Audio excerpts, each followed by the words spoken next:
Superheroes may be the good guys, but they still need to defend themselves. And sometimes they just prefer to deal with criminals more directly. Either way, they use the tools to do it. I'm Adam Andrews. I'm Amanda McKnight, and today on Top 10 Nerd is part 2 of the top 10 most powerful superhero weapons. Part 2! Let's do it. Kicking off the list at number 10 today is Cap's shield. Though used primarily for defense, the offensive capacity of Captain America's shield is a lot more diverse than most other shields in comic books. Thanks to the aerodynamic nature of the shield, it can be thrown like a disc with shockingly accurate results. It helps that the shield is made from what is sometimes called proto-adamantium, which is a combination of both adamantium and vibranium bonded together through an undiscovered process to create what is arguably the most durable metal in Marvel Comics. Thor, who we know owns one of the most impressive hammers in all of home hardware, has talked about the shield, saying that, quote, "there is none other like it in all the worlds." Now, having said that, unlike other comic book weapons like Mjolnir, Captain America's shield isn't magically enhanced and it does not possess any kind of enchantments. All of its strength and usefulness is simply a byproduct of both its unique material that can absorb vast amounts of kinetic energy and the fact that the man who runs around wielding it is a near perfect super soldier. Number 9. Ichors. Ichors is one of Angela's two main weapons. While not powerful enough to take one of our top spots, obviously, it and Angela are still pretty cool, and we don't really talk enough about Angela on this channel. So I'm including her and one of her two main weapons here. Potentially one of her three main weapons if we count her ribbons, actually. Angela, for those who are unfamiliar, initially started out as a character in Spawn, created by Neil Gaiman. Todd McFarlane claimed he owned the rights to Angela through Spawn, but Neil begged to differ as her creator. After a battle in the courts, Gaiman was awarded her rights and ended up selling his character to Marvel. In Marvel Comics, she was revealed to be the secret angelic sister of Thor. But just because she is an angel doesn't mean that she's not also a badass. Angela is also a powerful warrior, and one of the weapons she often uses is Ichors. Ichors is a blade made out of liquid metal, and as such it can change shape and be turned into just about any kind of bladed weapon imaginable. It can also be split into two separate weapons and has also been used as a whip before as well. Talk about versatility. Number 8. Lawgiver. Of course, leave it to Judge Dredd to have one of the coolest named offensive tools in the game. The Lawgiver is explicitly made for the judges of Judge Dredd's Mega City 1. This voice-activated feat of technology comes with several security features so that the thing can exclusively only be used by its assigned judge. The biggest one being the palm-reading grip that will confirm the wielder's identity and go kaboom if it ain't who it's supposed to be. Given how powerful the Lawgiver is, and considering how judges bite the dust out on the streets,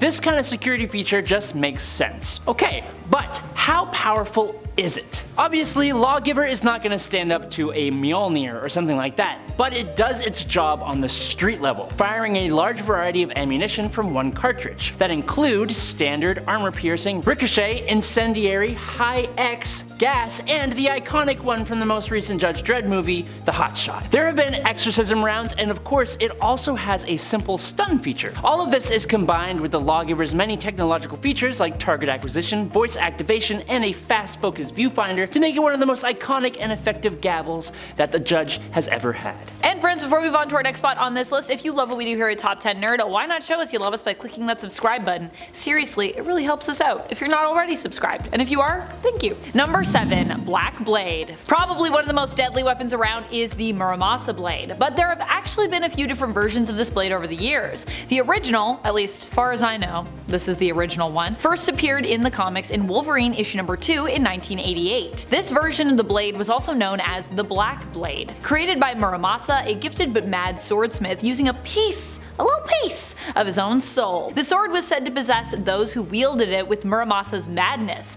taking control of them. The sword was wielded here by Wolverine, who did fall under its influence almost immediately, and had to fight against it in order to avoid hurting his friends and his allies. It was implied at the end of the story featuring the Black Blade that Silver Samurai took the blade for himself, being able to wield it without it possessing him thanks to his strong sense of determination. However, I don't think we ever see it again after like the 3rd issue of Wolverine, so powerful but obscure. Also, for those that want to point out that yes, Wolverine is Patch at this point, so he's Wolverine to us, but in the comics he's Patch, and I do know that, so Thumbs up. Number 6. Jarnbjorn. Thor's hammer Mjolnir may be the most classic and enduring of his melee tools, but while it was always destined to be his, there have been plenty of times where it was unavailable or Thor is just plain not worthy to wield it for some reason or another. Before Thor became worthy of picking up Mjolnir, he instead wielded the dwarven forged battle axe composed of Asgardian steel called Jarnbjorn. This axe was initially created for Runa, one of the original members of the Valkyrie, but after she mysteriously disappeared, it was stored in Asgard's armory and eventually taken up by Thor in the 9th century. Thor used Jarnbjorn to defeat enemies from all the 9 realms, including frost giants, trolls, and even dragons. In the 11th century, Thor ended up facing off against the celestial-powered mutant Apocalypse, and needing a way to defeat the guy, he blessed Jarnbjorn with his Asgardian blood, which made this axe powerful enough to actually damage the celestial armor that Apocalypse wears. Then came along Mjolnir to ruin everything. Jarnbjorn would be lost, then stolen by Baron Mordo, then by Kang the Conqueror, and then eventually by the Apocalypse twins, who used it to destroy a celestial gardener. Eventually it was returned to Asgard, once again wielded faithfully by Thor when he once again became unworthy. It's the perfect reliable backup for any Asgardian with a temperamental hammer. Number 5. Muramasa Blade. This is an instrument of death which can disrupt even the most powerful healing factors.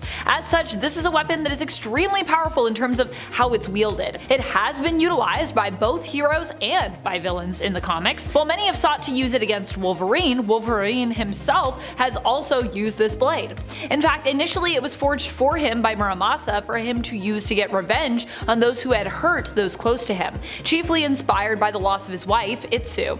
But he's also used one of the blades forged by Muramasa in Hell, even going so far as to obtain one so that he could defend Krakoa as one of their champions during the Otherworld tournament in the Ten of Swords event. And I know what you're thinking. You're thinking, but Amanda, didn't you already have a Muramasa Blade? And yes, I did, but there's actually been quite a few of them. That other one is super obscure and really only appears for like 3 issues. It's crazy. Number 4. God Killer. It doesn't even surprise me, of all the people to take on a contract to bring about the demise of an ancient Greek titan, it would be Deathstroke. It just makes sense. He simply has the willpower to see it through. But as awesome as Deathstroke is, he definitely is not powerful enough on his own to bring down a titan, and so the Greek god Hephaestus bestowed the God Killer sword on the mercenary. This sword's main function is right there in its name. It has the power to end the life of gods. The Eldritch powered blade is semi-sentient and will power up and even somewhat control its wielder to help them accomplish their goal, even transforming itself in size or quantity. It can be a bow staff, dual blades, and it can be even a 9-tailed whip, just like the Ichors. It all depends on what its wielder needs at the time and what suits them best.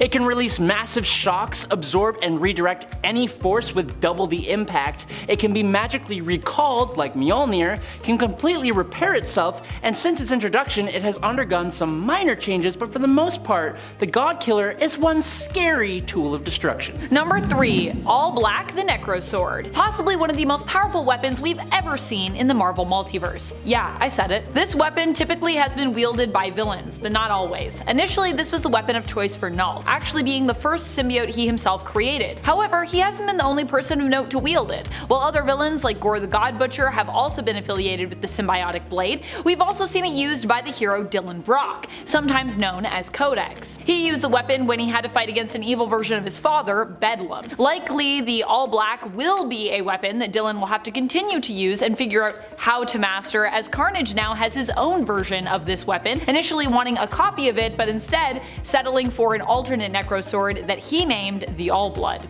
So, yeah. Number 2. The Starbrand. This one is a little different. The Starbrand itself is a palm-sized tattoo, but one that is essentially a 0-point energy collector drawing power from the fabric of space-time itself, which is quite the statement to make. When the Starbrand is given to someone, the upper limits of the power it grants are determined by the imagination of its wielder, so basically, the Starbrand is capable of doing anything, including extensive reality manipulation. It was even used to destroy a Beyonder, and they are one of the most powerful beings in the Marvel multiverse. The Starbrand wielder almost always displays the abilities of faster than light speed flight, over class 100 super strength, nigh invulnerability, omnidirectional blast with nuclear levels of destructive force, energy blast, immortality, regeneration, hypnosis, and survival in space. It's a little unique to this list as the brand isn't so much an object as it is a source of power that gives you a cool tattoo as an added side effect. Number 1. Infinity Gauntlet. Speaking of things that are cosmic,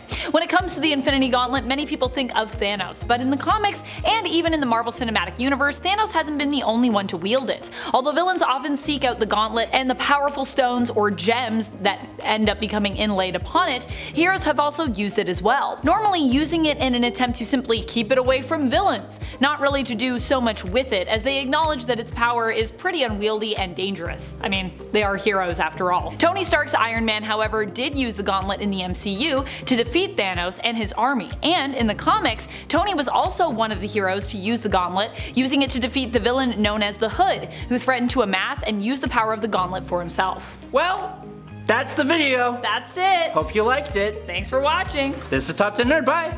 Bye!